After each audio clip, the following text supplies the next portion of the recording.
meaningless. What is the writer's theme? That nothing makes sense. It is what really might be used as equivalent of meaningless, or in other versions they say vanity, vanity. And later on we're going to deal more about what it means to have anything as meaningless. Verse 3. What does man gain from all his labor at which he toils under the sun? A very important question. Lahat ng tao may ginagawa. Merong magmamadali, merong mabagal, merong malaki ang ginagawa, merong maliit, pero lahat ng tao, meron siyang adhikain, meron siyang prinsipyo, meron siyang mga bagay that he dies and lives for. But the question here means to discover, to uncover the significance in what people do. Bakit mahalaga po na makita natin ang kahulugan ng ginagawa natin? Kasi kukonti ang oras natin sa mundo. Madami sa ating mga waking moments, inuubos natin sa ating ginagawa. Sulit ba ang pag-ubos natin ng panahon? Kuminsan kung bata ka, hindi mo pa iniisip na kukonti ang panahon because you think you have life ahead of you. Pero pagka tayo ay lumampas na sa katanghaliang tapat ng buhay, nagsisimula na nating ma-realize na maiksi ang buhay. Madaling mabawi ang buhay. Dapat ang pinag-uubusan ng panahon yung may katuturan at may halaga. Yung meaningful as against meaningless. Verses 4 to 7, Ecclesiastes chapter 1. Generations come and generations go, but the earth remains forever. The sun rises and the sun sets and hurries back to where it rises. The wind blows to the south and turns to the north. Round and round it goes, ever returning on its course. All streams flow into the sea, yet the sea is never full. To the place the streams come from, there they return again. In a very poetic way, pinakita sa atin ng Solomon na ang lahat ng bagay nagre-recycle lang, paulit-ulit, pabalik-balik. That everything is cyclical. Na kaya mabuhay ka, kaya mamatay, huminga ka o hindi, ipanganak ka o hindi, sisikat ang araw, lulubog, ang hangin galing sa north, magpupunta sa south, magpapaikot-ikot, pabalik-balik lang. Pati yung tubig, magiging liquid, magiging vapor, pagkatapos magiging tubig uli, magiging liquid na naman. Walang natadagdag at walang nababawas sa mundo mula nang ito ay nilikha. People do not make a dent on life. People don't make a dent on the world. Kahit yung mga kuminsan napakaganda ng mga sibilisasyon, mga lungsod na ginawa, nakikita natin kinain uli ng gubat, bumalik uli ang dati. In fact, yung mga halaman, hayaan mo lang yan, huwag mong pigilin, tatakpan niya uli tayo lahat. Kita nyo yung mga tulay, mga bubong, tinutubuan ng halaman, pag di mo binubunot, mga alulod, babalik uli sa lahat. Kahit anong pagsisikap ang gawin mo, babalik at babalik ang lahat. Ecclesiastes 1:8, all things are wearisome, more than one can say. The eye never has enough of seeing, nor the ear its fill of hearing. Hindi naman doon nasasatisfy ang tao. Hindi nabubusog ang mata kahit kailan. Hindi nabubusog ang tainga. Lahat laging kulang, gusto pa, more, more, more. So ano po ang isa sa mga lesson dito na mahihinuha natin? That having more is not the answer. Coming from a king, the observation reveals that one may have all the resources but still not get satisfied. Sabi niya, the ear never has enough of hearing. Dumating na ba sa point na sobrang nadadinig yung musika na ayaw nyo na makinig? Dumating ba sa point na sobrang maganda na ang nakita mo, ayaw mo nang tumingin sa maganda? Hindi, lalo ka pang tingin ng tingin at lalo ka nagagandahan, lalong kulang at kulang at kulang. Dumating ba ang point na sa dami ng nakain mong masarap, ayaw mo nang kumain? Hindi na uubos ang appetites. So sabi niya, samantalang ito ang pinagtatrabahuhan natin. Marami tayong nauubos sa panahon. Just to see, just to hear, just to taste, just to have. Verses 9 to 10. What has been will be again. What has been done will be done again. There is nothing new under the sun. Is there anything of which one can say, look, this is something new? It was here already, long ago. It was here before our time. So walang bago. Yung mga discoveries, kaya nga discovery yun, ibig sabihin nandun lang yun, may takip, natanggal mo yung takip, nakita mo, na-discover mo. Pero nandun na. Even inventions, walang bago. Inventions are nothing but rearrangement of old rules and old formula. Nare-rearrange lang yan. Walang bago. Mula nung nilikha ng Diyos ang mundo. Isang major lesson there, brothers and sisters, don't waste your life trying to reinvent the wheel. Meron na. Makinabang tayo sa mga naipunda na ng iba, makatuto tayo sa body of knowledge of other people, learn from patterns, learn from cycles. That's why it's important na nakikinig sa matatanda. Marami na sila sigurong naaksaya ang oras at nung matanda na sila, nalaman nila kung alin yung aksayado, alin yung hindi. Itinuturo nila ngayon. So niya, papunta pa lang ako kayo, pabalik na ako, huwag na kayong pumunta, sayang lang ang biyahin nyo. Pero maraming bata ayaw makinig. You want to learn it on your own, so you will waste lots of time in committing mistakes. While many people who have gone before us had already committed mistakes, we can learn from. Dapat cumulative yung learning, natututo ka. Dapat ang tao mas marunong na kaysa sa previous generations. Sa dami ng karanasan ng tao, pero kadalasan hindi naman tayo nakikinig sa payo ng matatanda, sa payo ng mga may edad na. So, you will reinvent the wheel. Meron na pala. You will go through the same troubles that many people went through.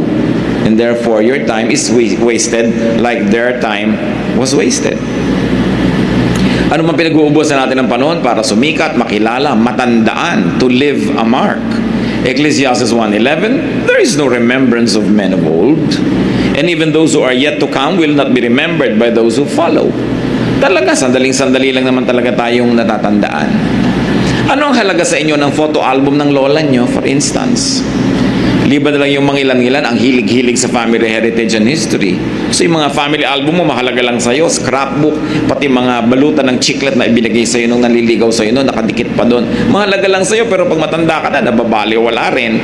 O let's say, kinamatayan mong mahalaga pa ba sa anak mo yun? Siguro konti, kasi nanay o tatay ka niya, pero sa apo mo, naku, tatapon na lang niya yun, anin niya yun, liban na lang ikaw si Jose Rizal. O liba na lang you're somebody so famous na magkakaroon ng katuturan yun. Pero kahit naman yung mga nagiging sikat, nagiging baliwala din ang mga bagay-bagay na mahalaga sa kanila.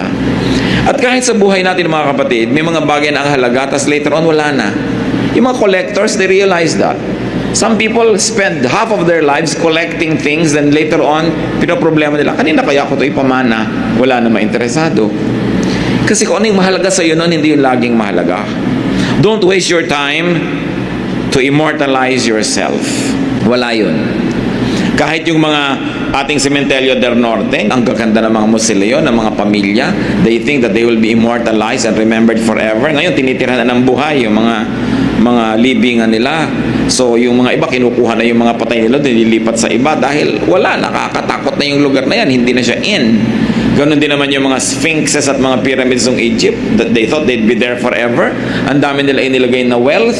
Nung bumagsak ang imperyo nila, lagi tuloy hinuhukay yung mga libingan para makuha yung wealth. No, but this is forever. Pagka iniisip natin yung buhay natin, sayangin natin para lang magkamonumento ka, sumikat ka, maalala ka. Sayang kasi baliwala rin. At ito yung mga pinag-uusapan ni Solomon. Yung mga meaningless things. Para yung buhay natin, maitalaga natin kung ano yung meaningful. Para kung tayo babawian na ng buhay, wala tayong pagsisihan na nasayang ang ating panahon. Ecclesiastes 1:12-14. I, the teacher, was king over Israel in Jerusalem. I devoted myself to study and to explore by wisdom all that is done under heaven. What a heavy burden God has laid on men. I have seen all things that are done under the sun. All of them are meaningless, a chasing after the wind. Sabi niya, ako, king, lahat ng gusto kong gawin, nagawa ko, na-afford ko, lahat ng gusto kong project, lahat ng gusto kong pag-aralan, napag-aralan ko, ang gusto kong i-research, na-research ko, ang dami kong ginawa. Sinuri ko lahat yung mga bagay na yan. You know why Solomon could do that? Because his reign was very peaceful. He inherited a very powerful, united, and peaceful kingdom. Yung ipinundar ng tatay niya na si David, whose life was spent mostly in war, magulo, siya ang nakinabang. Tahimik na tahimik ang buhay niya, marami siyang pwedeng pag-aralan. At hiningi niya sa Diyos, bigyan siya ng wisdom, binigyan siya. Ang yaman-yaman niya, ang mga tao nagpupunta sa kanya para makinig sa kanyang katuruan. Pag may nababalitaan siyang marunong, ipinasusundo niya, ano ba yung runong mo? Ikwento mo sa akin. Dami-dami niyang alam. Pero sabi niya, alam niyo, ang nalaman ko lang, wala naman talagang dapat malaman. Wala naman talagang ganong kahalaga para pag-ubusan mo ng panahon na alamin.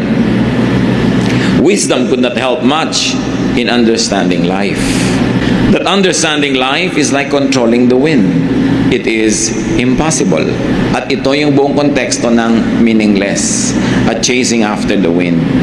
Ang hangin daw ba ay nahahabol? At kung sakali mong abutan, kaya mo ba itong ikulong sa iyong mga bisig? Kaya mo bang yakapin? Kaya mo bang ilagay sa kahon? Kaya mo bang ilagay sa bulsa ang hangin? Kaya mong talian? Hindi. Sabi niya, yun ang paghahanap ng kahulugan ng buhay. Parang paghahanap at paghabol at pagkulong sa hangin. It is meaningless. Hindi ibig sabihin walang halaga, kundi walang katuturang gawin yan. Sobra mong isipin ang lahat, sobra mong pakalimilimiin, sobra mong bigyan ng logic, i-philosophize ang buhay, hindi mo kayang gawin yon. Walang nakakaunawa niyan. Sabi, tinangka ko yan, I had all the time, I had all the money, I had all the power. Ang sabi ko lang sa iyo, meaningless. Bakit daw? Ecclesiastes 1:15, what is twisted cannot be straightened. What is lacking cannot be counted. Kahit pagano ka karunong, sabi ganun, yung liko, hindi mo maituwid-tuwid. Tignan nyo, ang dami-dami mga doktor, marunong sila na masamang manigarilyo, pero naninigarilyo. Pero marunong, di ba? Maraming mga, alam nila yung theory, pero hindi naman nila magsunod-sunod. Alam nila. At dahil alam nila, lalo lang lumalala ang kanilang discontentment dahil walang magawa yung alam nila. Halimbawa, ikaw'y doktor, alam na alam mo ang mga problema ng katawan ng tao, pero hindi mo pa rin maggamot. Sarili mong nanay, sarili mong anak, sarili mo rin. Namamatay ka sa sakit, sa kabila ng dami mo ring alam. So, ang ibig sabihin ba niyan, huwag na lang tayong mag-aral? Hindi naman yun ang tinutukoy ni Solomon. Hold on. But Solomon is really suggesting, accept the unchangeable. Kahit gaano mo kaalam ang tama at dapat, maraming dapat na hindi nangyayari. So kung mamamatay ka, magpapakamatay ka at papatay dahil sa mga dapat na mangyari, ay ganon, mauubos ang buhay mo. Maraming dapat na hindi talaga nangyayari. So sabing ganon, what is lacking cannot be counted. So go without the absent. Go without the lacking.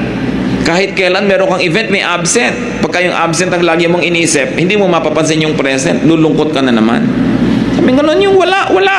Yung nandyan. What is Solomon trying to teach us? Huwag kang makipagtunggali sa takbo ng panahon. Wala siya, di wala. Pag nandyan, di nandyan. Pag nagawa mo na ang pwede mong gawin para nandyan siya, wala pa rin. Go on with life. Sabi niya, what is lacking cannot be counted. What is twisted cannot be straightened. Twisted here doesn't mean negatively, ha? And straightened doesn't mean positively. Ang ibig sabihin lang, may mga bagay na tinatanggap na lang. Maraming mga magulang nagtatakwil ng anak dahil hindi matanggap yung anak kung ano man yung anak niya. Maraming mga anak lumalaya sa magulang kasi hindi niya matanggap yung magulang niya. Pinipilit niya yung magulang niya maging kung ano ang konsepto niya, kung ano dapat ang magulang. May mga magulang naman, gusto ang anak dapat ganito, anak dapat ganito ka, pero hindi ganon. Sabi ganon, twisted yan, hindi mo yan maitutuwid. Tanggapin mo siyang twisted. I don't mean moral and immoral. I mean, there are things you simply cannot change. At lang lalo kung yun ay nasa buhay pamilya, makakapagpalit ba tayo ng tatay at nanay? Makakapagpalit ba tayo ng kapareha sa buhay ng ganun-ganun lang? Makakapagpalit tayo ng anak, kapatid? Hindi. So tinatanggap ang mga bagay na hindi mabago ayon sa iyong panlasa. Para hindi lagi kayo nagtutunggali at hindi laging may struggle sa inyong buhay. Ecclesiastes 1:16-18, I thought to myself, look, I have grown in increase in wisdom more than anyone who has ruled over Jerusalem before me. I have experienced much of wisdom and knowledge. Then I applied myself to the understanding of wisdom and also of madness and folly. But I learned that this too is a chasing after the wind. For with much wisdom comes much sorrow. The more knowledge, the more grief. Sabi ko noon, wala namang naging mas marunong na hari dito kaysa sa akin. Talagang ako lang ang pinakamarunong. Nalaman ko ang hindi naabot ng iba. Nalaman ko ang pinangarap lamang na alamin ng iba. So, sinubukan akong mga karunungan. Sinubukan ko rin ang mga kahangalan. Sabi niya gano'n, baka doon nandun ang kahulugan ng buhay. Sabi niya, pero alam nyo, yung paghanap ng kahulugan ng buhay na ito, para lang paghahabol sa hangin. Sabi gano'n, it is meaningless. Hindi mo pa rin siya maintindihan. At sabi, eto pa, habang rumurunong ka, lumulungkot ka lang. Habang dumadami ang alam mo, mas napapasok ka lang ng kalungkutan sa buhay. No? So, ang ibig sabihin ba nun, huwag na lang tayong marunong, hintayin muna natin kung ano sasabihin niya later. So, the teacher noted that understanding life was hard to do. That understanding life was as senseless as chasing the wind. Hindi natin lubos na unawaan ang buhay. Kung minsan, sunod-sunod ang dagok ng buhay, namatay ang kapatid, namatay ang nanay, namatay ang ganon, nagsara ang negosyo, nasunugan ang bahay, sunod-sunod, tapos sasabihin sa'yo nung namatayan, bakit? Di ko alam. Di natin alam. Mabait naman ako, nag-church naman ako. Walang kinalaman yun doon. Hindi lahat may paliwanag. Hindi lahat logical and sensible the way we think of logic and sensibility. May mga bagay na ayun talaga, nandun, kahit mo biyakin ang ulo mo, hindi mo siya mauunawaan kung bakit ganun. Bakit pinalaki ko naman ang mga anak ko ng ganito? Ba't nagkaganon? Hindi mo kayang lutasin yung iba. Meron tayong mauunawaan, pero may hangganan yung kaya nating unawain. Sabi ni Solomon, pinag-isipan ko na yan, huwag na kayo magsayang ng panahon. Makinig na lang kayo sa itinuturo ko sa inyo. We cannot understand life to the point of controlling it. Hindi niya minamasama na unawain ang buhay, pag-aralan ng buhay. Pero para mo unawain ang buhay, nang sa ganon, makontrol mo ang outcome nito. Sabi niya, that is a chasing after the wind. It cannot happen. You can never know the mysteries of life enough that you can master its direction and its outcome. Willing ka na gawin ang kaya mong gawin, tapos tanggapin mo kung ano ang magiging bunga nito, plus bunga ng iba't iba pa mga elemento na beyond your control. The teacher noted that more knowledge leads to more pain, or more exposure to pain, to suffering, or for capacity for both pain and suffering. Talaga, malaking burden na maging marunong. Mahirap. Lalo responsable ka. Pagka nga responsable ka, matutulog ka lang sa isang hotel, hinahanap mo pa yung fire escape, nasa may fire escape nito. Yung mga irresponsable, tulog na lang eh. Bukas, pareho din naman kayo nagising, ikaw pa itong nabawasan ng tulog. Yung mga sobrang responsable, nakasaksak pa ba ang plancha, babangon pa yan, bubunutin yan. Yung mga iba, they don't even care. Napakarami mga tao, ang sarap-sarap ng buhay dahil mangmang. Dahil tamad, dahil hindi nag-iisip. Yung iba, inaalala, paano kaya ang enrollment ng anak ko next year? Hindi na mapagkatulog. Yung iba naman, bukas na enrollment, ngayon pa lang talaga naghahanap, ngayon paggagawa ng paraan, at nagtatabaan pa nga. Sabi ko na, alam yung sobrang nag-iisip, sobrang responsible, hindi naman ibig sabihin, mas magiging maayos ang buhay nyo eh. Hindi naman ibig sabihin, mas sasaya kayo.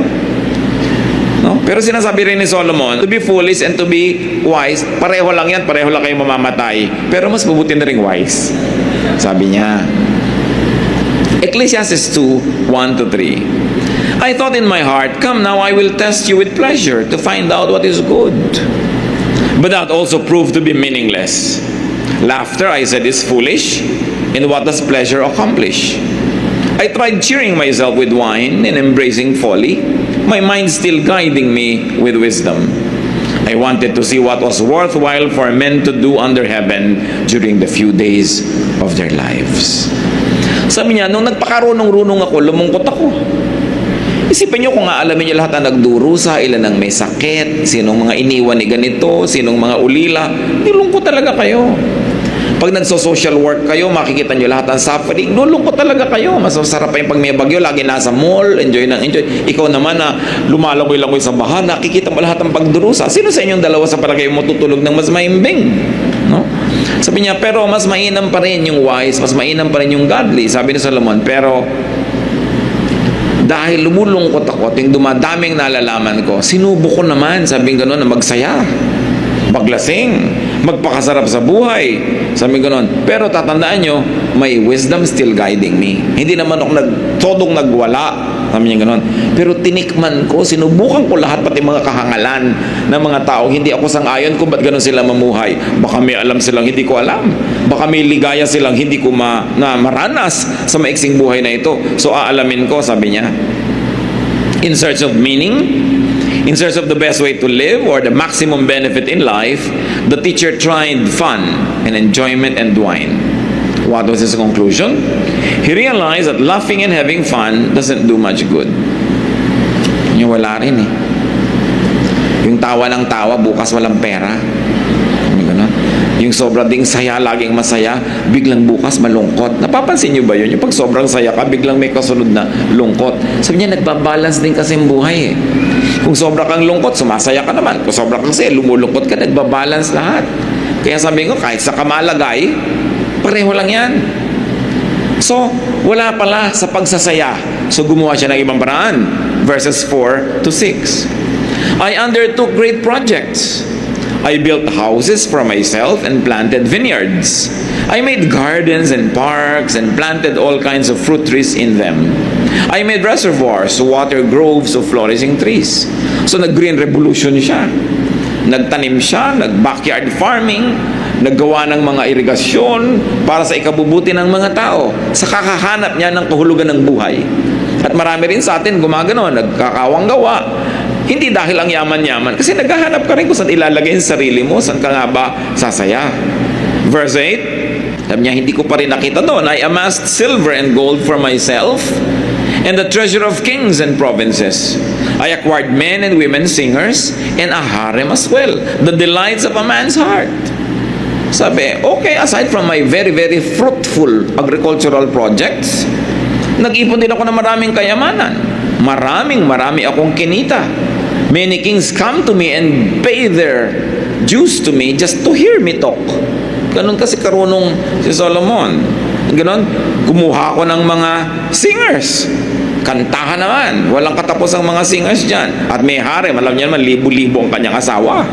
Diba? Daan-daan ang kanyang mga pinakasalan.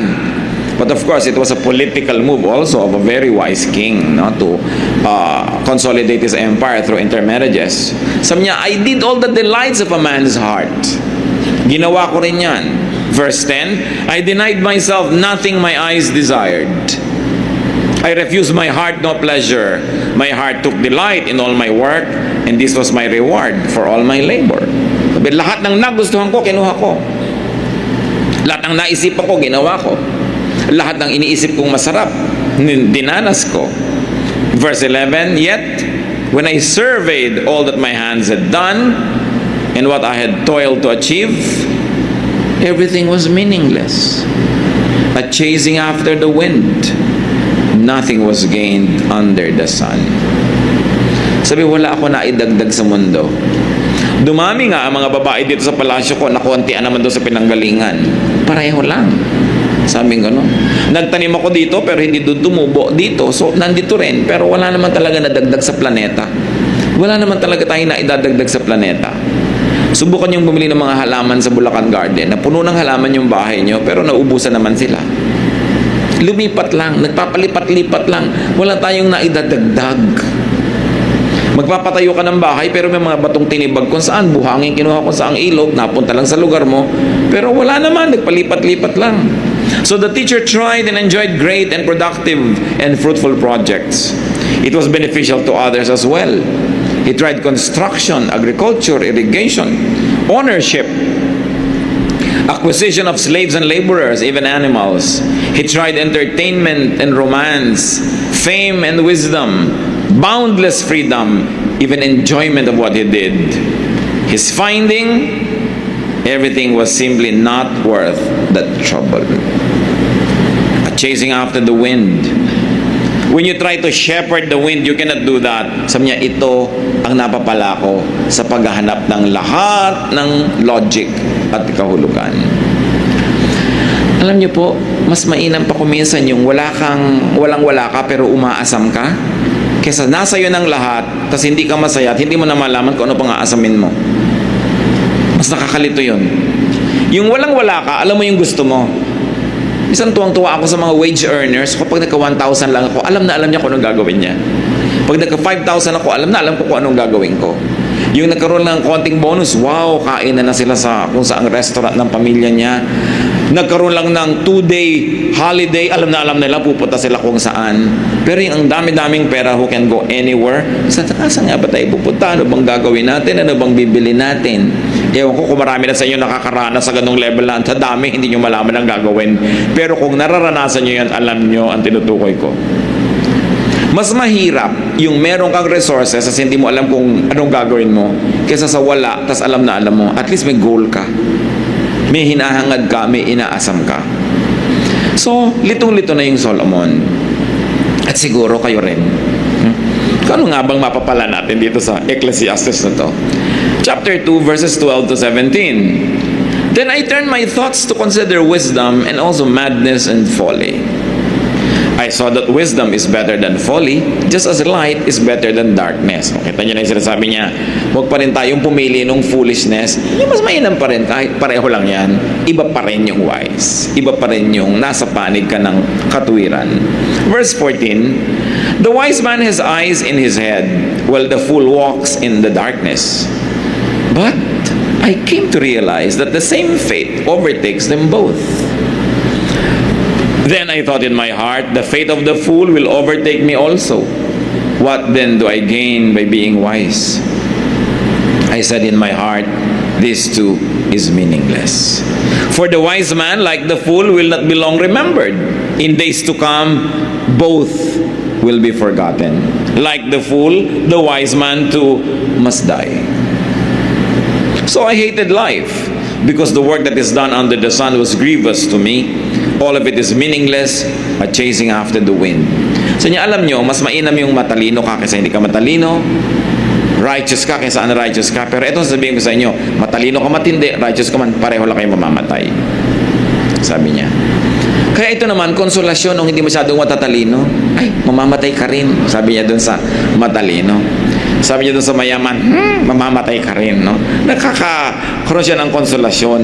Pero yun namang mayaman na, sabi niya, anong napala ako? Ano napala ako sa pagpakatalino? Pareho lang kaming mamamatay nung hangal na yan na naglalakad sa labas. Di ba? Minsan donyang-donya ka, ang bango-bango mo, ang yaman na yaman mo, tapos yung maid mo, pareho lang kayong mamamatay eh. Ganon. So ano nga ba talaga ang pinagkaiba? Ano nga ba ang special sa buhay? The teacher realized that wisdom and foolishness are both meaningless. They're almost the same. But though wisdom and foolishness are both meaningless, sabi niya, wisdom still better. Why?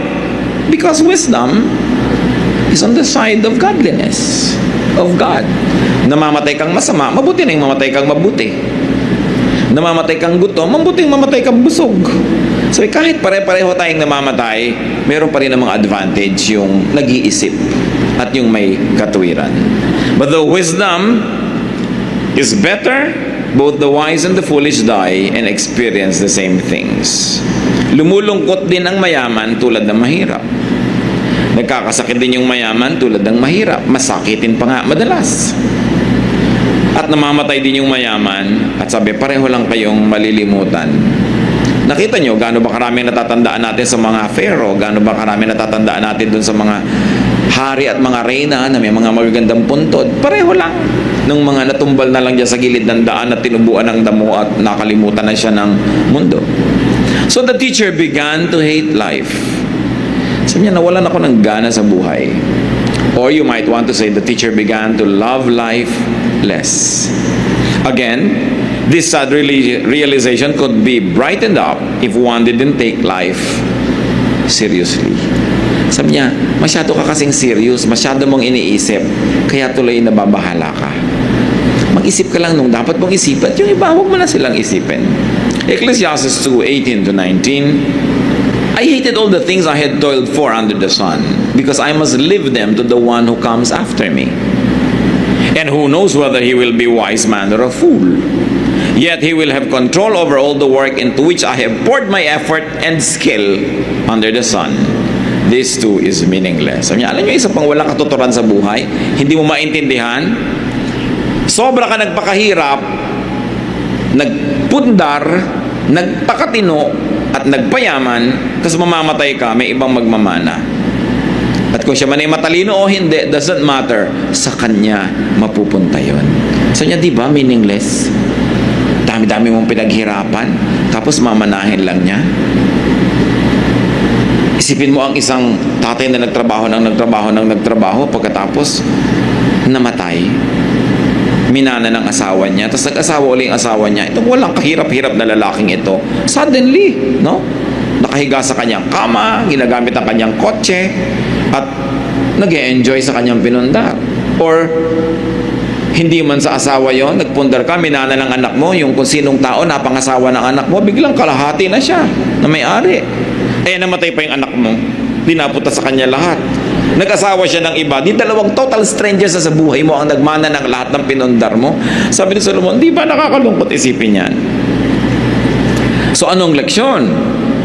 Sabi niya, ang hirap naman kasi magpundar, ang hirap magpakayaman, pinapagod mo ang sarili mo, nag-aalala ka, hindi ka mapakali hanggang hindi napipirmahan yung contract, hindi ka napapakali hanggang hindi tapos yung deal, you have sleepless nights. Pagkatapos kung sinong makikinabang, so the time and the capacity to enjoy the fruits of one's labor is limited. And this is what makes life sad. He's limited only to his short lifetime. Other people would eventually inherit one's wealth and even fame, whether they are wise or foolish. Verses 20 to 23. So my heart began to despair over all my toilsome labor under the sun. For a man may do his work with wisdom, knowledge, and skill, and then he must leave all he owns to someone who has not worked for it. This too is meaningless and a great misfortune. What does a man get for all the toil and anxious striving with which he labors under the sun? All his days his work is pain and grief. Even at night his mind does not rest.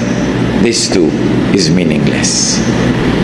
Kaya yung kasabihan na the first generation works hard to put it up, the second generation enjoys it, the third generation sells it. Sino bang nagbebenta ng mga bukid? Mga apo. Sino nagbebenta ng mga antik? Mga apo. Sino nagbebenta ng lahat ng mga naipundar? Mga apo. Kasi wala na silang affection masyado doon sa lolo at lola na nagpundar noon eh. No? Kaya sabihin ko noon, nagpakahirap-hirap ka, tapos ibebenta lang nila, papakinabangan ng iba. So the teacher's study and realization depressed him. Tinatanong niya, bakit nga ba kailangang iwan ko sa iba ang pinaghirapan ko? Mga mana. Siyempre, pag sinabing hard work, it includes actual labor and the anxiety that goes with it. Pagka nagtatrabaho ka, hindi lang pagod ang iyong katawan, pagod din ang isip mo, nag-aalala ka, marami kang iniisip, marami kang stress para maipasok mo ang kabuhayan. Tapos nagkaroon ka ng ulcer, nagkaroon ka ng mga sakit, kung ano-ano nangyari sa'yo. Tapos mamamatay ka ngayon, mamanahin ng iba. Kadalasan, lugi ang nagpundar. Lugi. Luging-lugi. Katulad nung naghirap halimbawa ang asawa sa Saudi Arabia, ibibili ang asawa ng mga kwintas at kung ano-ano mga ginto-ginto. No? Talagang halos masubsob sa lupa sa dami ng suot na alahas.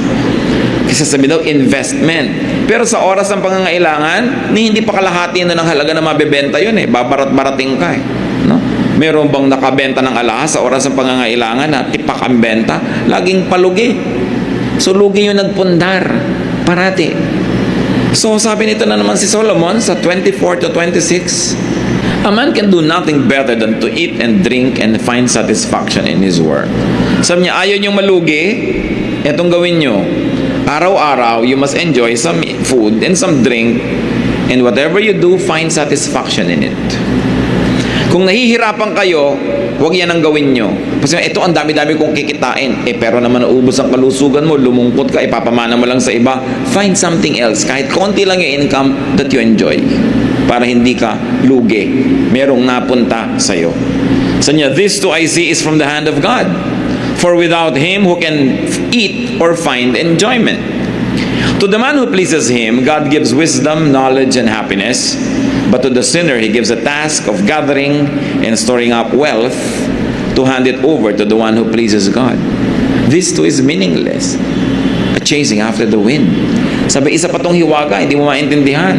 Merong mga taong bigla-bigla na lang silang dinadapuan ng kayamanan at mga magagandang kapalaran. Meron namang hirap na hirap, pero wala pa rin mangyari sa buhay nila. Hindi ko man naghihirap kami mangyayari. Hindi ka naghihirap, walang mangyayari. So, yung ganon. Hindi mo maintindihan ng formula. Pero para na lang kayo wag malugi, wag niyong kakalimutan to enjoy the little things in life. To eat, to drink, and to find satisfaction in your work. Mahirap gawin yan, lalo yung mga hirap na hirap magpundar, hindi na makakain halos yan, sumasala sa oras, hindi na makakalasap ng ginhawa. Nakikita nyo halimbawa kahit yung mga first generation, mga traders yan sa Binondo, hirap na hirap talaga ang sisipag. Doon lang sila nakatira sa entresuelo, doon sa ibabaw lang ng tindahan nila. Doon na umiikot ang buong mundo nila. Pero after 20-30 years, biglang lilipat sila sa Marinas Village. No? Pagkatapos ng sinong sobrang nag-enjoy no na? Mga anak, mga manugang at mamaya mga apo na. Usually, yung first generation, konting-konti ang na-enjoy. So itong tinutukoy ni Solomon. Sabi ganoon, dapat kung nagtatrabaho ka, nagpupundar ka, huwag mong kakalimutan yung sarili mo, mag-enjoy ka rin. At symbol lang yung eat, drink, and find satisfaction. What Solomon is saying is, habang nag-iipon ka, dapat may ginagastos ka rin para mag-enjoy ka. Huwag kang ipon lang ng ipon, tapos iiwan mo sa iba. Ang sama tuloy ng loob mo pag namamatay, nilalagot na yung leeg mo, ayaw mo pa, ayaw ko pa mamatay. Kasi hindi mo pa na-enjoy. Sabi, kailangan mag-enjoy ka kahit na konti lang yung nasisave mo. Malay mo kung gano'ng kahaba ang magiging buhay mo, sinave mo lahat. Kaya kumisa nga sa laki ng savings mo, kaya tinutulak ka na sa bangin ng mga tagapagmana nang madali-dali ang pagmana nila. Kasi sabi, don't forget yourself. Kumisan isipin na iba, godly ba ang teaching na yan? Kasi laging gino-glorify ng religion, magdusa ka para sa iba, magdusa ka. That's why Solomon is there to give balance sometimes to our very imbalanced sense of religiosity. Hindi ka nilikha ng Diyos para isakripisyo ka lang para sa iba. Bagamat, maraming magagandang sakripisyong nakakabuti sa iba, pero kailangan minamahal mo rin na yung sarili. Ano sabi ng Panginoong Jesus? Love others as you love yourself. Hindi naman sinabi niyang don't love yourself eh. So go on, love yourself, but don't forget to love others as you love yourself. Sige, mahalin mo todo ang sarili mo, mahalin mo din yung iba. Pero hindi yan sasabing, huwag mong mamahalin ang sarili mo at iba na lang mahalin mo. Kahit kailan, walang ganun turo. Tinuturo lang yun minsan ng mga relihiyoso dahil sobrang nga natin ginaglamorize ang paghihirap eh. Sobrang natin pinupuri yung nagdurusa. Pero walang ganun sa Bible. At pag nakinig tayo kay Solomon, sabi niya, enjoy every day. Consume what you produce, save a little for tomorrow. Sabi pa nga ni Jesus let tomorrow worry for itself. Sabi niya, let the day's own trouble be sufficient for the day. Tomorrow will take care of itself. Mas extreme pa nga si Jesus tungkol dyan eh. Sabi niya, nandun pa rin ang Diyos bukas. Magtatrabaho ka ulit, magkakaroon ka na naman. Pero hindi naman masama mag-ipon ng konti, pero wag yung wala ka nang na-enjoy ngayon, inipon mo na lang lahat. Because that is not the way to live. And since you can no longer enjoy the fruits of your work beyond earthly life, what should you do? Enjoy them now. At present, live in the present.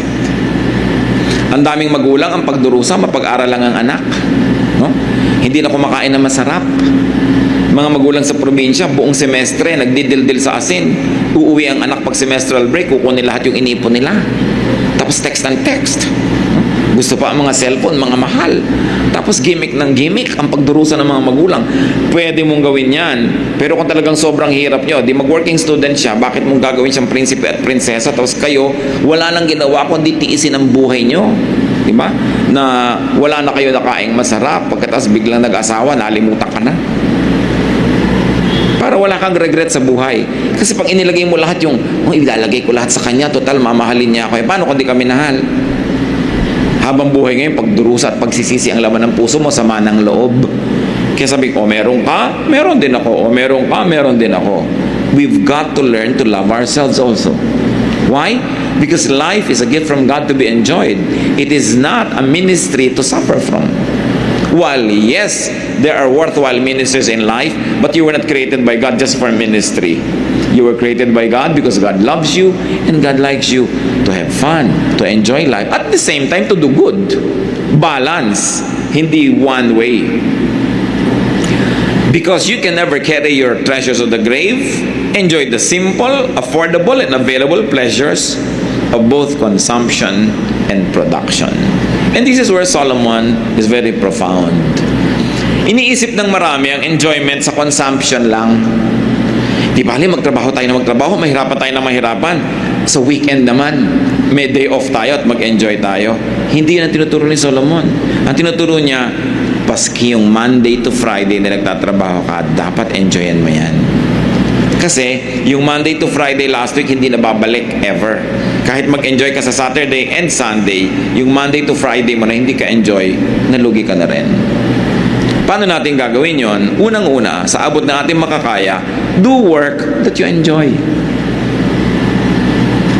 And of course, if you are being paid to do something you enjoy, you're actually playing. You're not working.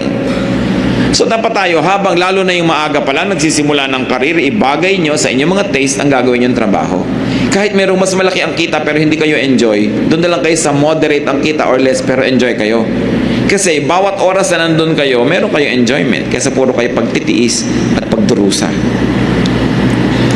At kung kaya nyong kumawala sa mga ginagawa nyo ngayon na hindi kayo enjoy, then kumawala kayo. Sa bahay halimbawa na hati-hati ang trabaho, ayaw na ayaw mo maglaba pero enjoy ka mamalansya, makidil ka sa isang kapatid mo, o ikaw maglalaba, ako mamalansya. Para pareho kayong enjoy kasi gusto na niyang nilalaro-laro yung mga bula-bula, saya-saya niya pag naglalabas siya. No? So, hanapin mo yung gusto mo at yan ang gawin mo. Sinasabi ni Solomon, huwag lang yung nagdurusa ka lang dyan. Because work must be enjoyed as an end in itself. Hindi lang siya means to earn. Kailangan means din siya to be happy and to find satisfaction. Kaya sabi niya, find satisfaction in what you do. Enjoy your consumption and even your production. Solomon is saying, whatever it is that you face, enjoy the moment. Hindi na yan babalik. Sayang pag hindi mo na-enjoy. Such enjoyments are God-given and God's gift to His people. To find meaning in life, let me be emphatic, as Solomon was emphatic, enjoy your work. The process, the environment, the workmates, the benefits, the challenges, and the fruits. Lahat yon, the whole work. Find ways to enjoy. If what you do is not naturally enjoyable, find ways to enjoy it. One of the marks of intelligence is that you are able to manipulate your environment for your benefit. So find ways to enjoy. Since one's gain at work must be left behind to people who didn't work for them, then better enjoy it to the max. Every day, every moment. Better yet, dahil hindi nyo naman may enjoy pag nasa kabilang buhay na kayo, hindi nyo na makokontrol ang inyong kayamanan kung meron man, share it with the people who labor with you. Kuminsan nakakalungkot, merong mga may-ari ng kumpanya, pabrika, whatever, business, ang kukuripot sa kanyang mga empleyado na nagasgas na ang lahat ng bahagi ng katawan katatrabaho, no, para kumita yung buo niyang machinery. Ang liit-liit magpasweldo, ang kuripot sa benefit. Tapos kung magbigay sa apo na wala namang kahirap-hirap, ang laki-laki. Ang inipon para sa mga tagapagmana, ang laki-laki. That is unjust. While you have power over the wealth or the resources that you make, be generous to those who help you make them. Kaya habang maaga, mag-share.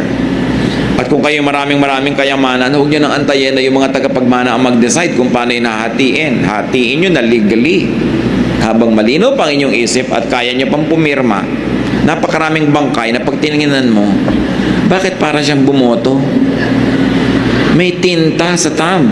Aba, may matinong kamag-anak na habang naghihingalo siya, nagpatatak na ng mga kung ano-anong mga deed of sale. By the way, alam nyo ba na mahahalata mo pag patay na yung nagtatak? Iba ang tatak ng patay na at buhay. Malalaman mo yun. Kung nanghihina ka na, may kumukuha na ng kamay mo, nilalagyan na ng tinta, wala ka na magawa.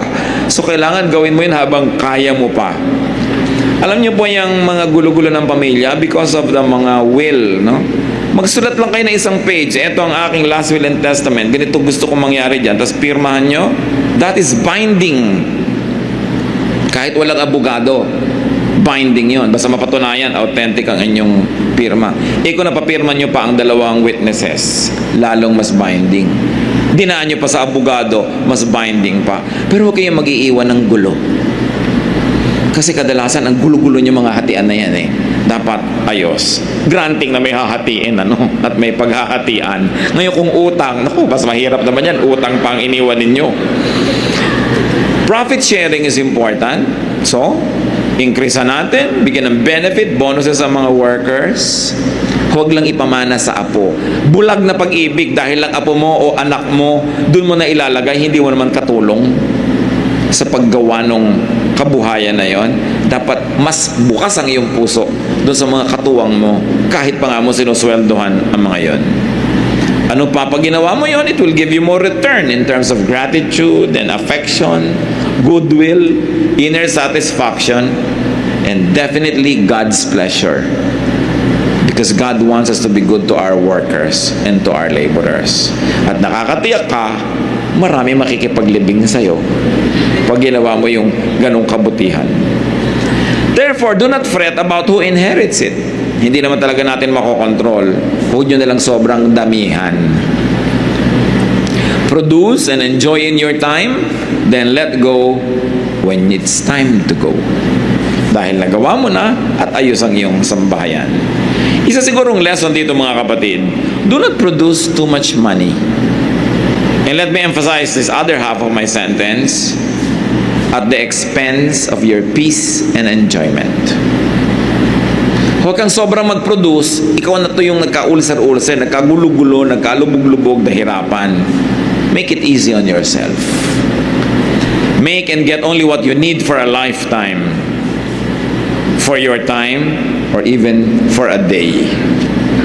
And if things seem meaningless, find their meaning and give them meaning. Pag lagi mong hinahanap kung anong kahulugan ng buhay, hindi mo naman makita, di ikaw ang umimbento ng kahulugan. Ano ba ang kahulugan ng buhay na gusto mo? Ano ba ang magandang kahulugan ng buhay na hindi naman sasalungat sa nakasulat na salita ng Diyos? E di, imbentohin mo ang kahulugan mo. Ano ba ang kahulugan sa'yo? Ano masayang buhay sa'yo? May right ka na i-define yun para sa sarili mo. Don't let the standards set by others dictate on you kung ano ang mahalaga sa'yo. If the wind could really be shepherded or controlled, then Solomon would have found the answer. He never found the answer because the wind could not be controlled. But you can still enjoy the wind. Kahit hindi mo malaman kung saan ang galing ang hangin, hindi mo makontrol kung saan siya pupunta, habang dumadaan sa'yo, pwede mo siyang enjoyin. So enjoyin mo na lang siya kung ano man yung wind na yon. May mga tao na kung saan galing, kung saan pupunta, hindi mo rin control. Pero habang kasama mo, make it nice. Kung minsan, nagkakaroon ka ng kaibigan, nagkakaroon ka ng kasintahan, mas ayaw mong gawa ng mabuti, ayaw mong mahalin ng todo. Sabi mo, baka mawala din to. Kahit naman pinakasalan mo na, hindi ka pa rin nakakatiyak na laging nandyan yan. So, hindi mo rin alam kung saan galing yung tao, saan siya pupunta. So, nandito siya ngayon. Live the day. Make the day worthy for the other person and for yourself. And if you have to say goodbye tomorrow, then say goodbye without regrets because you had yesterday. And you had a good yesterday. Hindi natin control ang buhay. Kung minsan, we withhold love. Gusto nating ibigay sa isang very permanent. Sino yun? Nasaan yun? Kung minsan, ayaw mong tumanggap ng pansin kasi sabi mo, mawawala din yan, baka masanay lang ako, mahirapan ako. Hindi, mahirapan ka na lang bukas, nag-enjoy ka naman ngayon.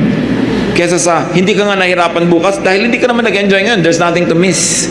Many people miss out on what's meaningful and what's passionate in life because they're too afraid of losing them tomorrow. If you lost them tomorrow but you had them today, then it's worth it. Then you never had it at all. So, pagka tinignan natin si Solomon, very practical ang mga turo niya sa buhay. Hindi niya tayo ine-encumber ng maraming mga kung ano-anong doktrina. Hindi niya tayo ginuguluhan ng kung ano-anong mga divisive religious thought. Pero ang concern niya, that you have a grasp of what you want in life, do what you can to pursue it, do not work too hard, enjoy the day, enjoy the moment, and if you have to die, then die. Wala kang pinagsisihan dahil nabuhay ka. At tulad ng sinasabi niya, stop looking for specific things. Just enjoy whatever you find. Parang shopping. Pag Pag may hinahanap ka na ganitong damit, ganong size, ganong kulay, pagod ka na, nahalungkat mo na yung buong tindahan, wala kang makita. Ba't hindi ka na lang tumingin-tingin, nang baka makita mo at magandahan ka, di yun ang bilin mo, di ka pa napagod. But when you always have a specification of what you want, most of the time, you will just be searching and you won't find it. So why don't you just open your eyes to things that are not nice, that you never even imagined to have existed? Because they can also give you happiness. Yung maraming masyadong requirement, bihirang sumaya. Madalas bigo, kasi susukatin nila ang lahat sa kanilang inaasahan. They are not ready for surprises. And when pleasant surprises come, they are not even ready to appreciate it because they're fixated on their specifications. Dapat marunong tayong mag-adjust. What cannot be straightened, cannot be straightened. What is absent, So you make do with those who are present. And in all your work, do it for God. Do everything as if God wants you to do it. Because everything we do can please God if we do it with all our heart. If it is godly, and of course it is good. 1 Corinthians 10:31, whatever you do it all for the glory of God. Kung saan ka man ngayong station nalagay sa buhay, complete man o incomplete ang happiness mo dyan, do it with feelings. Do it well. Do it as unto the Lord. And you will find joy in it. Because God will let joy flow into your life. Because God loves a cheerful worker. Hindi yung nagdadabog, naiinis, because you will be blinded by your emotion and you won't see what is nice in life. So walang conclusion ng ating pag-aaral. Tatangkain nating basahin pa ang iba pa mga books ng Ecclesiastes. Napaka-importante na hold your conclusion and let's just let Solomon carry us through his wisdom, hold us by the hand, and probably open our eyes here and there to see nice things we have not seen and to allow us to just happy. Of course, you can make yourself sad kung yun ang pipiliin mong gawin. Pero ba't naman yun ang pipiliin mo? Ang iksi-iksi ng buhay, papalungkutin mo pa. Ang iksi-iksi ng isang 24 oras, tatantarin mo pa ng mga lungkot. 1 Chronicles 29:9, matapos ang isang fundraising event for the temple that David was making so that his son Solomon could make the temple in his time, David and the people were very happy that so much had been given to the Lord, and they all celebrated. In this case, what was the source of their happiness? Giving to the Lord. And why does giving to the Lord make people happy? Because you complete the cycle of blessing. Pag inobserbahan po natin ang buhay, life is full of cycles. May water cycle, may food cycle, may chemical cycle, ang existence nating lahat. At merong cycle of blessings. How does it work? God gives you. That's one way. That's one half of the circle. But when you give back to God, you complete the circle. Therefore, the latest act of giving comes from you. And God will not let you be the last giver. So God will give to you again so much more than what you gave Him, because God is no man's debtor. Hindi siya papayag na may utang siya at siya pa ang binigyan. So ibabalik niya. At dahil ikaw ngayon ay magbabalik uli sa Panginoon, ibabalik niya uli. Kaya walang katapusang cycle of blessing yan. But when God blesses you and you don't return and give back the blessing, the cycle stops. It stops at you. Parang tennis, pag sinerban ka ng bola, hindi mo na ibalik, siserban ka uli, hindi mo na ibalik, siserban ka uli. Pag 3 beses nang hindi mo na ibalik yon, tapos ang laban, wala na. End of game, 0 ang score. The love set, they call. Kaya maraming mga tao, hindi sila masaya kasi matapos silang pasayahin ng Diyos, hindi naman sila nagsusukli ng kasiyahan sa Diyos. So, wala nang kailangan pang ipagpatuloy yung cycle.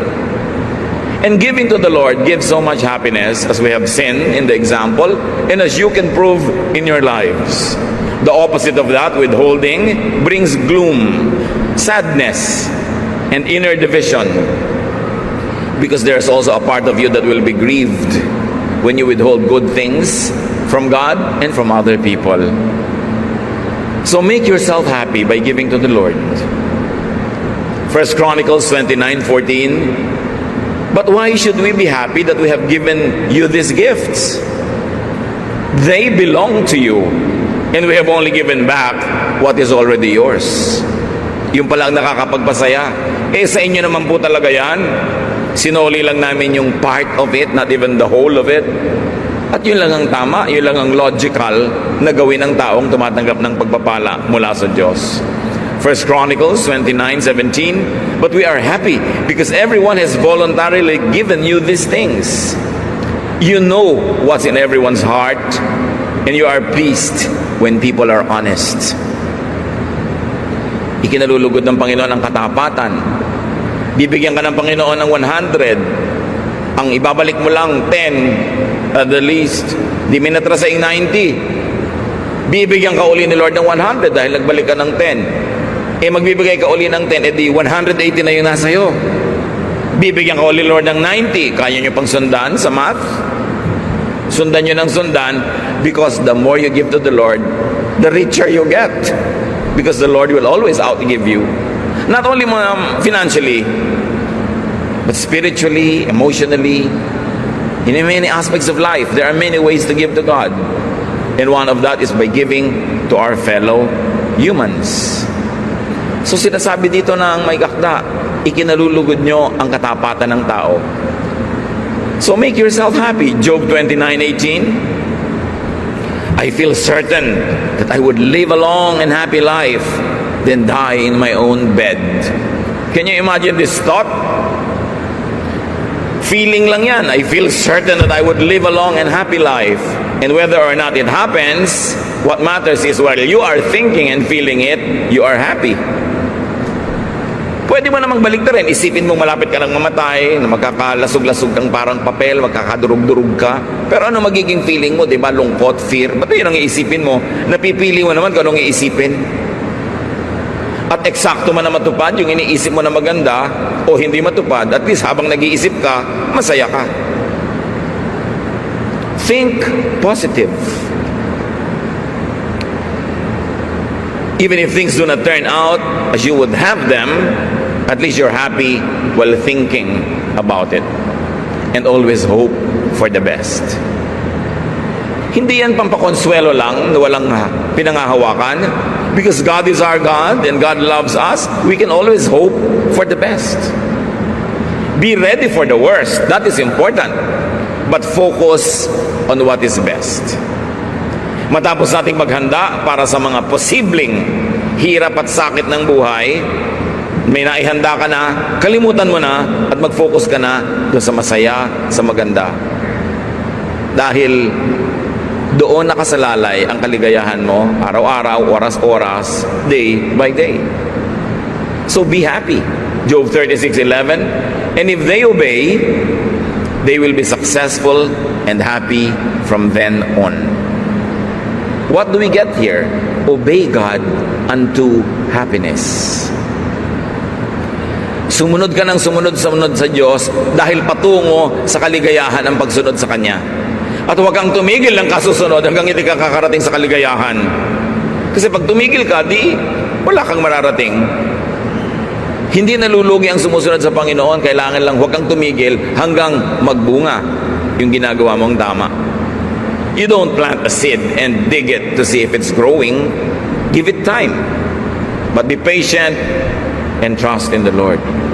Psalm 9:14, and I will sing about you at the gate to Zion. I will be happy there because you rescued me. Nakikita natin mga kapatid so far, pinagmumula ng mga kaligayahan dito, puro may kinalaman ng Panginoon. Maligaya ka dahil sumusunod ka sa Diyos. Maligaya ka dahil umaasa ka sa Diyos. Maligaya ka dahil pinamamahayan ng Panginoong Diyos ang iyong puso. Ang maraming taong laging lumulungkot, yung ang kaligayahan nila, laging lang itinataya sa kapwa-tao lang. Ang buong buhay, kung isang buong savings pa, itinataya sa taong pwede kang pagtaksilan, pwede kang pagsamantalahan, limutin. Kaya maraming malungkot Kasi ang Diyos ng buhay nila kapwa-tao. Isang kadadali ng kapwa mo tao, kahit mahal na mahal ka at gusto-gusto ka niya, pwede naman siyang mamatay, di wala ka na namang kasama. Mabuti nga sana kung mahal na mahal ka, paano kung buhay na buhay, hindi ka naman minahal. tapos minahal mo siya ng todo, ano mangyayari sa'yo? Marami mga tao po mga kapatid, kaya sobrang lungkot, pinapalitan nila ng kapwa-tao lang yung trono ng Diyos dapat sa kanilang puso. Kaya laging windang, laging malungkot, lagi na lang umiiyak-iyak at wala sa sarili. So you follow God unto happiness, and you also praise God unto happiness. Purihin mo ng purihin ang Panginoon kahit hindi ka masaya sa oras na yun. At makikita mo, bago ka matapos magpuri, umangat na ang kalagayan ng iyong espiritu dahil hindi naman pwedeng magbingi-bingihan ng Diyos sa matapat na pagpupuri sa Kanya. At nagkakaroon tayo ng connection sa Diyos na may likha. Pag tayo ay nagpupuri sa Kanya, something miraculous happens when you praise God. Meanwhile, what is your other choice? E di magreklamo ka sa buhay, magreklamo ka sa Diyos, magreklamo ka ng lahat ng problema mo sa buhay, pero sasaya ka kaya pag yun ang ginawa mo. Psalm 81:1, be happy and shout to God who makes us strong. Shout praises to the God of Jacob. Praising, happiness, attitude, change things. If you cannot change things, change your attitude about that same thing, and your whole perspective will change. Pag hindi nyo kayang baguhin ang mundo, ang baguhin nyo yung attitude, yung paningin nyo sa mundo, ang ending, sasaya kayo. Dapat kasi ang ending ng ginagawa ng tao, pagsaya. Magnenegosyo ka, ang ending naman, sobra kang na-stress, sobra kang ng problema, ba't ka pa nagnegosyo?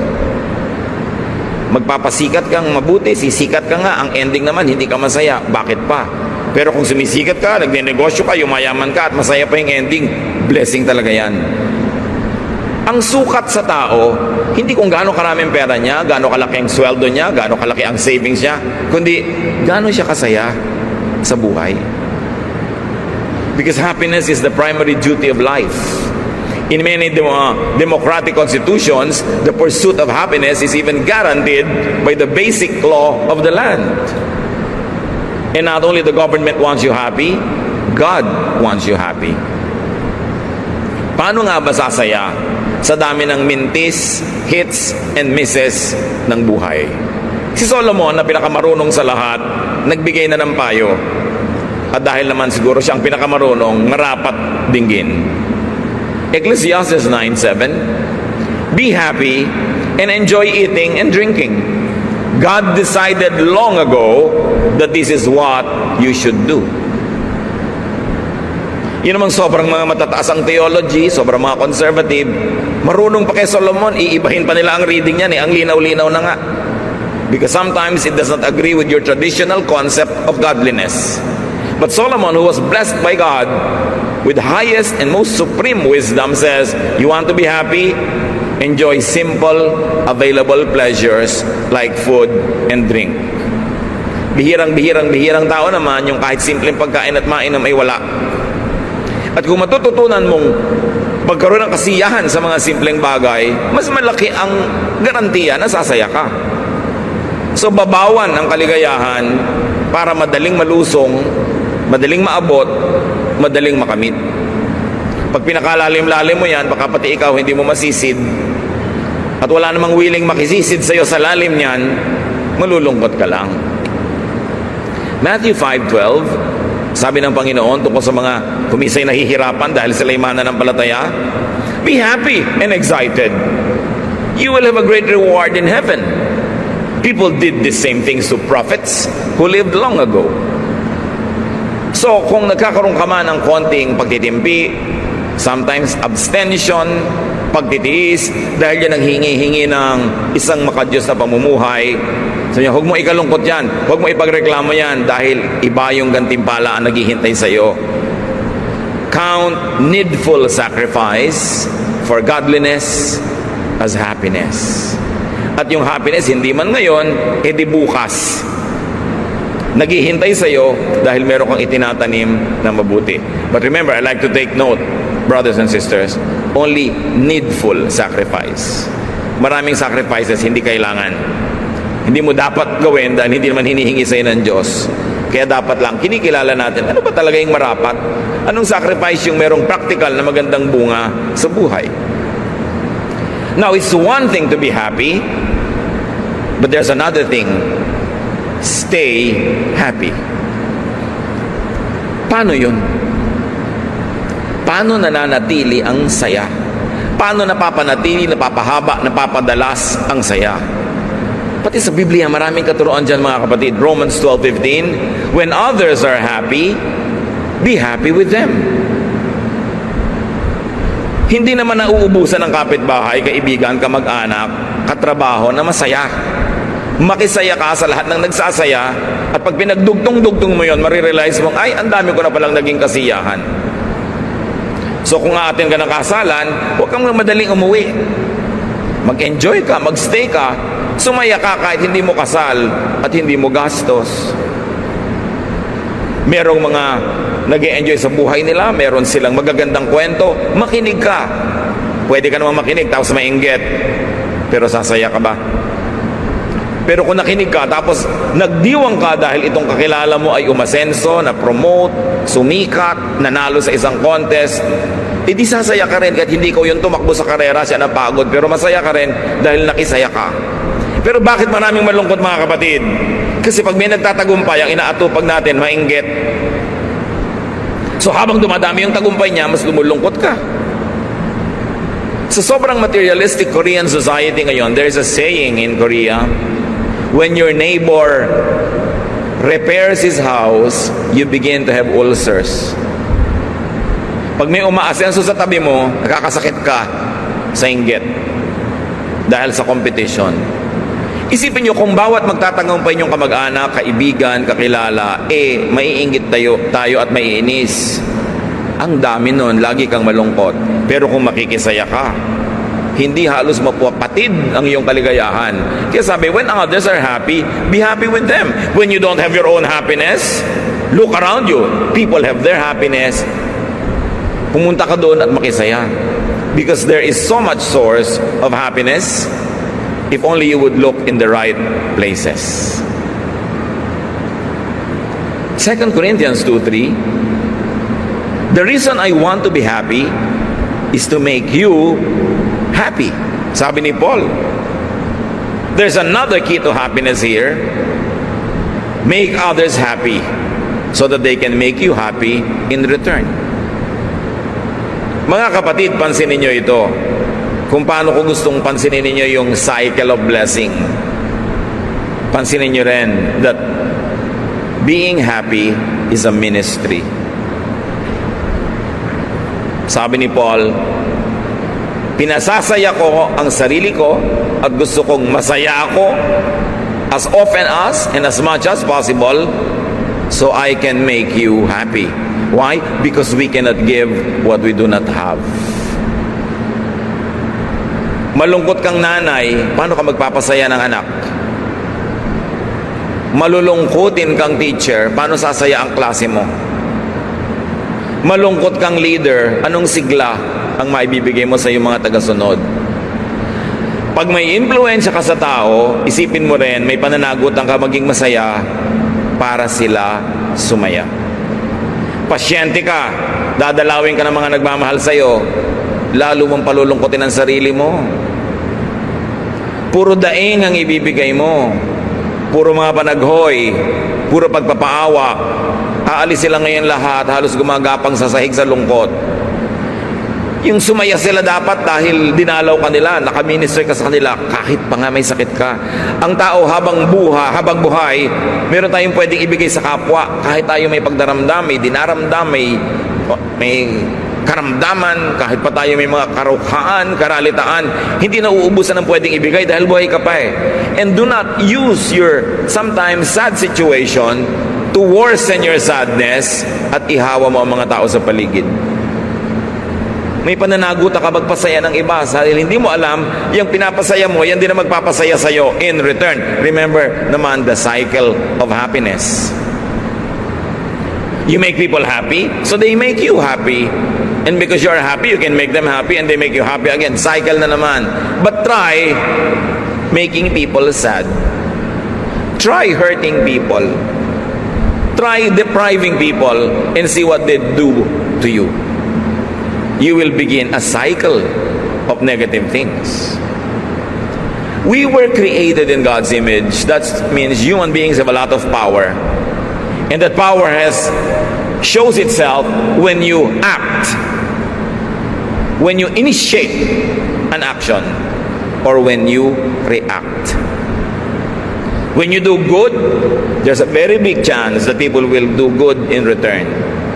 When people do bad things to you and you do good things to them in return, there's a big chance that they will stop doing bad and they might even begin doing good to you. Yun ang tinatawag na power natin na ibinigay sa atin ng Diyos. Meron kang kakayahan na ibahin ang mga nangyayari dahil may ibinigay sa atin ng Panginoon na ganong kakayanan. 1 Peter 3:10, do you really love life? Do you want to be happy? Then stop saying cruel things and quit telling lies. Pag marami nagtatanong sa akin, lalo sa Facebook, Tito, bakit po kaya ako laging malungkot? Marami ka bang sinasabing masasakit na salita? Pintas ka ba ng pintas? Nang backbite ka ba? Do you stab people in the back? Marami ka bang kasinungalingan? Opo. Basahin mo yung 1 Peter 3:10, anak. Kaya ka malungkot dahil sinungaling ka. Kaya ka malungkot dahil ang daming mga masasakit na salita na lumalabas sa iyong bibig. Nagpapalungkot yun. Hindi mo na kailangan iwan ka pa ng iyong papa para malungkot. Pag laging masasama ang lumalabas sa iyong bibig, lulungkot ka. Bakit? Kanino ba nanggagaling yung masasamang salita na yun? Kay Satan, syempre. Sa palagay niyo, papasahin ka niya? No way. Habang sumusunod ka sa kanya, mas aapihin ka niya. Lulungkot ka ng lulungkot. So your happiness is mostly in your hands or in your mouths. Sa atin yan. Madalas, pag tiningnan mo kung sino ang manufacturer na yung kalungkutan, ikaw din yun. Darating ang tao sa'yo, laging lungkot ang ibibigay mo, puro daing. Hindi ka napupuntahan ulit dahil nakakadrain, nauubos ang lakas niya pag ikaw ang kasama. So mamaya, lalo ka nalang lulungkot.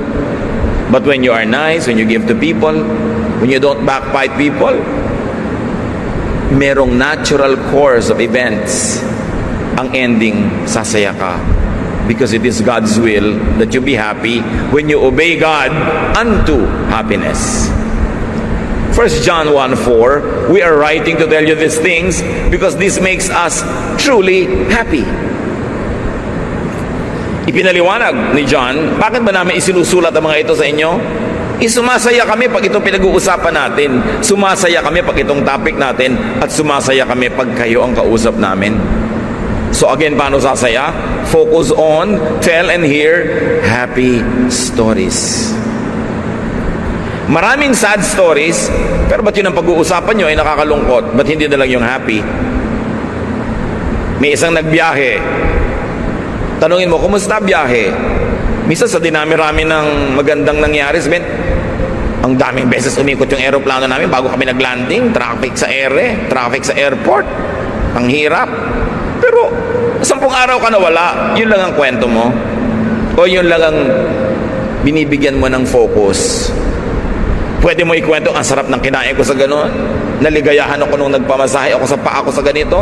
Pero bakit yung nakakalungkot ang iniisip mo? Many people don't realize they manufacture their own sorrows. Pag nagsuot ka ng salamin na kulay blue, syempre blue ang langit. Pag nagsuot ka ng pink, pink ang himpapawid. Pag lagi kang malungkot, alam mo na yung sagot. Pinapalungkot mo ang sarili mo. 2 John 1:12, I have so much to tell you, but I don't want to write it with pen and ink. I want to come and talk to you in person because that will make us really happy. So again, another source of happiness, tip from the Bible, talk in person to people. Spend time with people, but choose your topics when you are together. Focus on nice, beautiful, uplifting things. And discuss about sad things only if you have to solve a problem and it is necessary to discuss them. Pero yung mga paboritong usapan, pagka mga matatanda, nagkita-kita, pinag-uusapan, ay, mas mataas ang presyon ko sa'yo. ay, blood sugar ko panalo, mas mataas. Kasi mas ako nga, 5 operasyon na, 5 ka lang, ako 7. Nagpapaalalaan ng kalagayan. Tapos nagtataka sila, ba't kaya ako anak malungkot? Isipin nyo kung ano mga repertoire nyo, anong topic nyo, mga sakit. Tapos, ay, namatay na pala si ganon. Huy, napatay na pala. Tumigil nga kayo nakausap ng mga namatay. Ang daming ipinapanganak araw-araw, di yun ang pag-usapan niya. Kaya alam niyo sa ospital, ang masarap na floor, kung pwede lang, pasyente ka, doon ka sa maternity floor. Yun ang masayang floor sa ospital. Kasi puro bagong panganakan nandun. Yung mga nagdadatingan, may mga dalang lobo, mga dalang mga laruan. Masaya. Siyempre, alam nyo naman, pag nagpupunta kayo sa hingalo floor, kung hindi naman talaga kailangan, ba't doon ka naman tatambay? Puro panangis, iyakan ang makikita mo. Pero may mga tao, yun ang paboritong gawin sa buhay. Dumikit ng dumikit sa kalungkutan. Siyempre, ang mga mahilig sa kalungkutan, magkakabarkada rin yan. Ba't ka sasama sa ganon? So be happy in the Lord. Why in the Lord? Because the Lord is stable. The Lord is forever. Stand on solid ground. Yes, magmahal tayo ng tao. Yes, mahalin mo si mama o papa. Yes, pero Diyos dapat ang una. Para iwan ka man, dumating, umalis ang tao, stable ka kasi nakakapit ka sa Panginoon na hindi nagbabago. Psalm 89:16, we are happy all day because of you, and your saving power brings honor to us. As you can notice, puro God-centered yung mga verses na may kinalaman sa happiness. Proverbs 10:28, if you obey the Lord, you will be happy, but there is no future for the wicked. Luke 10:20, but don't be happy because evil spirits obey you. Be happy because your names are written in heaven. Anong background ito? Yung mga disciples, very excited, pumunta sa kay Lord. Lord, grabe yung binigay niyo sa aming blessing.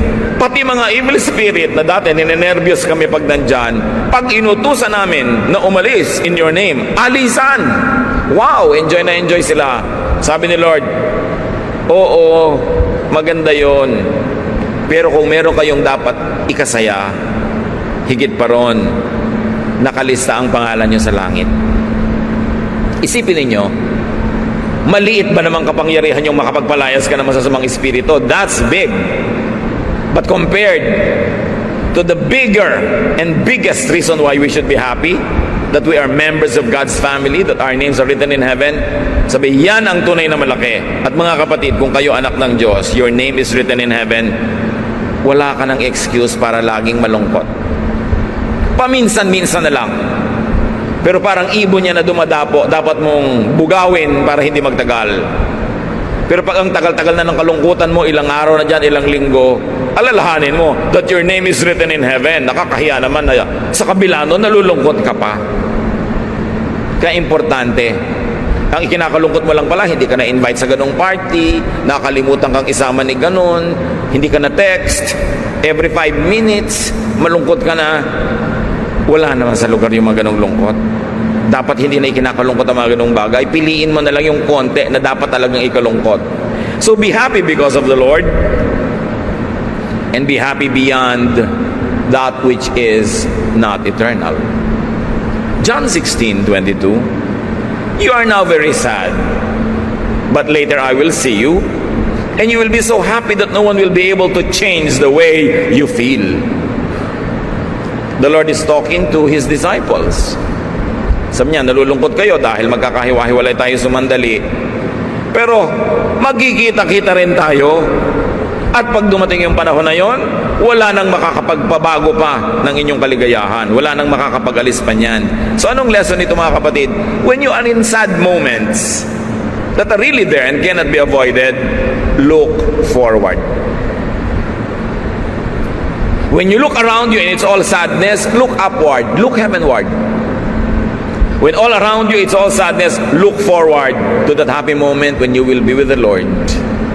Because that is certain as you are here now. Kung ang present hindi masaya, edi mag-future ka, doon ka tumingin. Ngayon, maraming tao laging malungkot. Bakit? Kasi laging sa past nakatingin. Nung araw, mahirap lang kami, inaapi-api ako ng mga kapitbahay. Nung araw, binubugbog ako ng aking tiya. Nung araw, ganito. Bakit ba lagi mong binabalikan yan? Tapos na nga. Kaya lumulungkot ka. Bakit hindi mo tingnan yung ngayon? O masenso ka na. Hindi ka na nabubugbog ng tiya mo kasi, ayun, paralyzed na siya. Diba? Hindi man maipagbubunyi na paralyzed siya, pero at least hindi ka na niya nabubugbog. Bakit tinitingnan mo yung lagi yung past? Alam niyo, maraming tao bitter, envious, jealous, kasi hindi sila makagraduate sa karukhaan nila nung araw. Tapos na yun eh. Pinaasenso ka na ng Diyos. Bakit ka pa ngayon magrereklamo? Tingnan mo yung ngayon at yung bukas. Huwag mong titigan yung nakakalungkot. Meron naman nalulungkot kasi nung past, marangya sila, tapos ngayon hindi. Di ang tingnan mo naman yung past, dahil at least napahiram ka, nakatikim ka na. Huwag mo na masyadong titigan yung ngayon and look forward with hope. You can choose your focus para kang camera. So isipin mo yung pananaw mo sa buhay parang camera. Kung saan mo ipaling, doon yung nakatingin, piliin mo titingnan, kapatid. Be happy in practice. And more than that, be happy in the realm of thought. Nasa isip yan eh. Be changed by the renewing of your mind. Sabi ng Romans 12:2. Baguhin mo ang pag-iisip mo at maraming magbabago. Colossians 1:11. His glorious power will make you patient and strong enough to endure anything, and you will be truly happy. Of course, if you want to be happy in righteous relationships. Mga pakikipagkaibigan, pakikipagmabutihan, pakikipag-ibigan na nasa tamang lugar. Proverbs 5:18, be happy with the wife you married when you were young. So don't try to be happy with someone else's wife or with a woman who is not your wife, with a partner who belongs legally, righteously to another person. So huwag ka daw mga agaw. Be happy with the wife you married when you were young. Dapat ang tao marunong makontento. Binibigyan ka na ng partner, makontento ka na. No return, no exchange. Pag nag-iisip ka pa pala ng return at exchange, magiging discontented ka eh. Kaya ang sabi sa 1 Corinthians 15:33, do not be misled. Bad company corrupts good character. Pinipili ang kasama, pinipili ang kinakasama, at pinipili ang sinasamahan. Dahil madalas yan ang nagbibigay ng lungkot sa ating buhay pag mali ang pinagmumulan ng samahan. Psalm 1:1. Blessed is the one who does not walk in step with the wicked, or stand in the way that sinners take, or sit in the company of mockers. Napakarami ng pwedeng gawin para sumaya, manatiling masaya, at dumami ang kasiyahan. But don't forget to pray for happiness. Pray for it. Psalm 51:8, let me be happy and joyful. You crushed my bones. Now let them celebrate. Ito ay dalangin ng isang gustong makabangon na mula sa kanyang mga kalungkutan. Psalm 68:3, but let your people be happy and celebrate because of you. Si Solomon, anong ginawa niya na pwedeng gawin ng marami? Search for happiness. Hinahanap din yan. Minsan, basta nalang kumukusang dumadapo, pero hinahanap din. Ecclesiastes 2:3, I wanted to find out what was best for us during the short time we have on this earth. So, I decided to make myself happy with wine and find out what it means to be foolish without really being foolish myself. This is academic. Solomon did a lot of social experimentations, even personal experimentations, because he was in search, as a philosopher, he was in search for happiness. Gusto niyang unawain kung anong nagpapasaya, nagpapalungkot sa tao. Pero alam niyo ang kanyang ending? Bukod sa paulit-ulit niyang sinabing, eat and drink, enjoy life with your wife, enjoy the simple things in life, ang sinabi niya sa ending, sabi niya, now, all has been said, all has been heard. This is the heart of the matter. Obey God. Obey His commandments because you're going to face Him. Yan ang sinabi niya. Yan ang susi para magkaroon ng kahulugan, kasiyahan ang iyong buhay. Let others be happy. Hindi ka naman sasaya kung naliligiran ka rin ng puro lungkot. Payagan nyo ang inyong kapwang sumaya. Minsan, sa pamilya natin, may sobrang mga dominante. Dominanteng tatay, dominanteng nanay, dominanteng ate o kuya. Hindi na nila hinahayaan yung mga ibang members ng family na maging totoo sa sarili. Na maging masaya in their terms. Idinidikta mo how others should be happy, how they should live their lives. Tigi-tigi sa tayo ng buhay, dapat bawat nilalang ay bigyan ng kalayaang piliin ang kanyang kaligayahan as long as this happiness is not offensive to God. Let others be happy. Let them pursue their dreams. Lalong-lalo sa pagpipili ng mapapangasawa sa buhay, parents can be very well-meaning, but really, the choice must be up to the person getting married. Maging sa pag-aaral, kung saan liligaya talaga yung tao, kung saan nakahilig ang kanya mga talent, doon siya dapat pumunta, hindi doon sa desisyon ng tita dahil siya magbabayad ng matrikula. Well, kung talagang gusto mo maging mabuting tita, bayaran mo ang matrikula pero bigyan mo siya ng layang sundin ang kanyang kaligayahan sa buhay. Napakahalagang hindi natin dinodomina ang kapwa kasi ang Diyos hindi nang dodomina. God gives us such personal freedoms, even free will. So no human being is entitled enough, no matter how generous or protective or loving you are, to dictate upon other people's pursuit of happiness. Let people be happy. Let them be and make others happy, as we have already discussed. Deuteronomy 15:10, you should be happy to give the poor what they need, because then the Lord will make you successful in everything you do.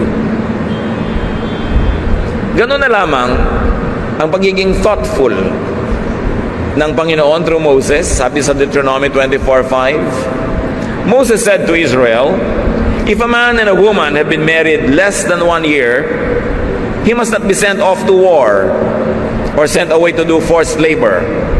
He must be allowed to stay home for a year and be happy with his wife. Kita nyo yung kabaitan na yan? Pag bagong kasal, hindi exempted sa military service, exempted sa forced labor for the king, para isang taon ang pulot gata para maging maligaya ang tao. What does that tell us? That God is pro-family. Na kung iisipin natin, kung ikaw ay employer, habang kaya mong ibigay, bigyan mo ng mas maraming day off o mas mahabang off ang mga tao so they have more time with their spouses, with their children, with their loved ones. Yung gera nga, exempted. Yung bagong kasal, gera pa yon.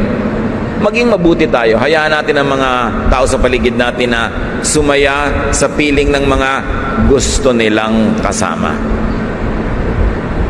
It's a basic human right. 1 Kings 4:20. There were so many people living in Judah and Israel while Solomon was king, and they seemed like grains of sand on a beach. Everyone had enough to eat and drink, and they were happy.